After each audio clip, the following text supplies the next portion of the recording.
देश में एक तरफ जहां कांग्रेस और दूसरी विपक्षी जातिगत जनगणना पर सरकार को घेर रहे हैं, तो आरक्षण को लेकर अब सुप्रीम कोर्ट ने एक बड़ा फैसला सुनाया है। कोर्ट की 7 जजों की बेंच ने एक बेहद अहम फैसले में SC/ST आरक्षण में जाति आधारित आरक्षण को संभव बताया है।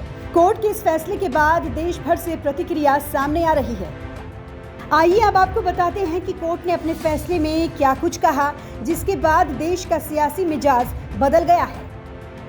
सुप्रीम कोर्ट ने कहा कि उपवर्गीकरण का आधार राज्य के सही आंकड़ों पर आधारित होना चाहिए।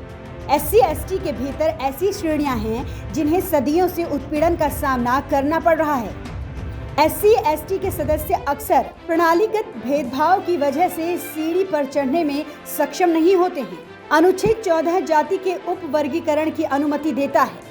आपको बता दें कि न्यायालय ने बाबा साहेब अम्बेडकर के सिद्धांतों का भी हवाला दिया है। अदालत ने बाबा साहेब के भाषण का जिक्र करते हुए कहा, समुदायों को प्राथमिकता देना राज्य का कर्तव्य है। अनुसूचित जाति, अनुसूचित जनजाति वर्ग के केवल कुछ लोग ही आरक्षण का लाभ उठा रहे हैं।